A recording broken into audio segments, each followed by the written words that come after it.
Hey guys, welcome to week 2 of class. So this week we're going to be diving into a topic that's near and dear to my heart, and that is immigration. Now, one of the things that we are going to be looking at this week, as you'll find out in the lecture, is that historians refer to the latter part of the 19th and early 20th century as a wave of new immigration. And this moniker of new immigration is somewhat problematic because it suggests that those who came before, and largely those who came under what we call old immigration, were the Irish, the English, and the Germans. This moniker of new immigration suggests that those people stopped coming, but indeed they didn't. In fact, many Germans and English and Irish continued to come into the United States during this quote-unquote wave of new immigration. But the reason why it's called that is because the new immigrant largely came from Southern and Eastern Europe. They were Russians, they were Jews, they were Poles, they were Italians, as opposed to other groups of people who came largely from Western Europe during what was called old immigration. I'm going to address, in fact, both of these things in this week's discussion board. This week's lecture.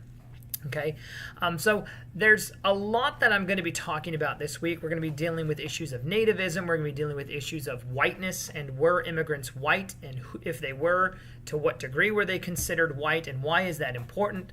We're going to be looking at immigrant experiences through Angel Island and Ellis Island. We're going to be trying to look at a broad spectrum of immigrants, from the Irish to the Chinese to the Jews, and I can't cover everybody, but I'm trying to be as encompassing as I possibly can.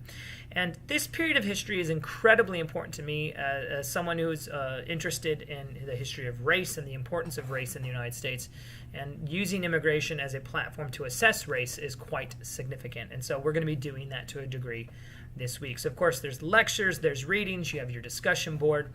And so make sure that you are aware of when things are due. One of the things I saw last week was that there was a bit of confusion about when things were to be due. And so always click on the discussion board link itself, and it will tell you when your main posts are due and when your secondary posts are due.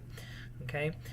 And so, of course, if you have any questions, you can always contact me about that content as well. The other thing that I want to make note of is that I would like for you to be thinking about what your topic will be for the final paper. I know that's still a ways off, but it's always good to be thinking about these things. And I hope that by the end of week 4, you will have some idea of where you'd like to go. One final thing I'd like to make reference of is that with your discussion boards, I typically will provide comments and feedback. So please always respond to any comments and feedback that I give you, both on your main posts and on your secondary comments to other students. Okay? I think that's all I have for you for this week, and so if you have questions, contact me and I'll get back to you as soon as I can. Otherwise, as always, go in peace, be warm and filled, may the force be with you, and live long and prosper. All right, guys, be blessed.